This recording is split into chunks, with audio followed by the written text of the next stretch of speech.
ওরে সারের হয় না মুসলমানি, গাভীর হয় না বিয়া, ওই না গাভীর দুধ খাও মোল্লা, কোন ফতুয়া দিয়া। হয় কিনা? আপনাদের সুস্থ বিবেকের কাছে প্রশ্ন করি, শরীয়তের বিধিবিধান কি পশু পাখির উপর না মানুষের উপর? সারের হয় না মুসলমানি, গাভীর হয় না বিয়া, ওই না গাভীর দুধ খাও রে গাট্টিওয়ালা মোল্লা, কোন ফতুয়া দিয়া রে, সাডে গায়া পাঠে নায়া মোল্লা রে। মুরগ মুরগি ফরজ গোসল করে না জীবনে, ওই না মুরগির ডিম খাওরে ও হাব্বা মোল্লা, কোন শরীয়ত দি। গান শরীয়ত ইসলামের সম্পূর্ণ নাজায়েজ। বাজনা দিয়া বাজনা ছাড়া বাউল গান কোন আর যে গানই কোন সব প্রকৃতির গান শরীয়ত ইসলামে নিষেধ আছে না নাই? আরে আছে না নাই? দুঃখ আফসোসের বিষয় হইলে আমার দেশের এক সময় নষ্টা বষ্টা বাউলরা গান গাইতো, বাউলদের গানগুলা এখন আমার দেশের এক শ্রেণীর ভণ্ড মৌলবীরা নিয়ে আসছে আইনা করে কি স্ট্রিটের মধ্যে ওয়াজের মাহফিল গুলাতে এই বাউল শিল্পীদের গানগুলা নিজেরা চালায়া দেয়। এমন ভণ্ড বেদাতি মৌলবী আছে না?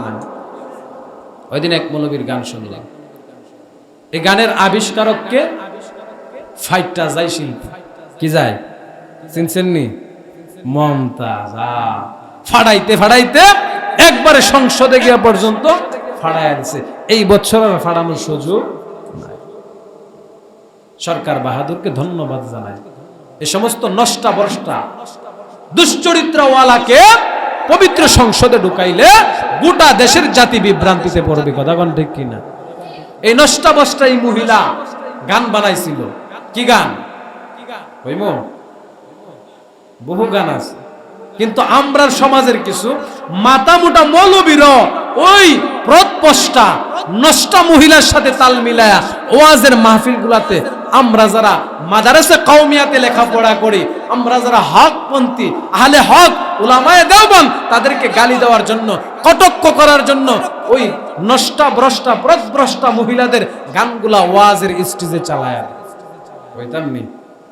হ্যাঁ জোরে কইতাম নি?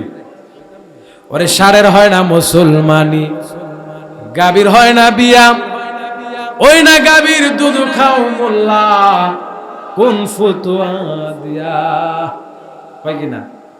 আপনাদের সুস্থ বিবেকের কাছে প্রশ্ন করি, শরীয়তের বিধিবিধান কি পশু পাখির উপর না মানুষের উপর? আরে কথা কন না কেন?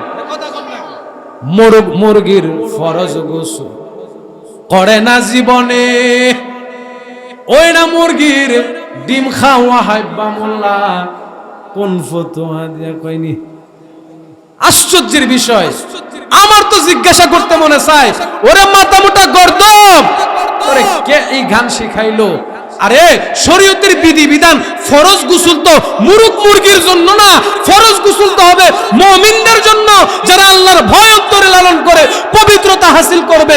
ফরজ গোসল তো হবে মুমিন নেককারদের জন্য, আল্লাহর খাঁটি গোলামদের জন্য, যারা পবিত্রতা হাসিল করে আল্লাহর গোলামি করবে। কথা কোন ঠিক কিনা? কিন্তু দুঃখ আফসোসের বিষয়, মাথা মোটা মৌলবী প্রৎপষ্টা নারীদের সাথে তাল মিলায়া ওই ফাইটটা যায় মুমতাজের সাথে তাল মিলায়া গান বানাইছে। সারের হয় না মুসলমানি, গাভীর হয় না বিয়া, ওই না গাভীর দুধ খাও মোল্লা, কোন ফতুয়া দিয়া। আরে গাদা, গাভীর আর সারের মুসলমানি হইব কি এর লাইগা, আর গাভীর বিয়া হইব কি এর লাইগা? আল্লাহ তো তাদের কোনো হিসাবই দিবেন না, তাদের তো কোনো হিসাবই নাই, তারা তো পশু পাখি। হিসাব তো হবেন আশরাফুল মাখলুকাত মানব সম্প্রদায়ের। আল্লাহ তাআলা মানব সম্প্রদায়ের কাছ থেকে হিসাব নেবেন। আর ওই প্রদ্ভ্রষ্টা ওই নষ্টারা বলে কি আছে না এমন পাগল? আল্লাহ আমাদের এই জাতিকে এই পাগল থেকে হেফাজত করুক, বলে না আমিন। তাহলে কি বোঝা গেল? সম্পূর্ণ সকল প্রকার গান বাদ্যযন্ত্র হারাম। এটা কি কোথাও মানুষের মানব রচিত বইয়ে না আল্লাহর কোরআনে? আল্লাহর কোরআনে আল্লাহ পাক গান হারাম করছেন। নবীজি নিজের হায়াতে জিন্দেগীর 63 বছরে কোনোদিন একটা গান বলেন না। শুনছেন কেউ বলছে? হাদিস কোরআনে কোথাও প্রমাণ আছে? কোথাও। কিন্তু বন্ডা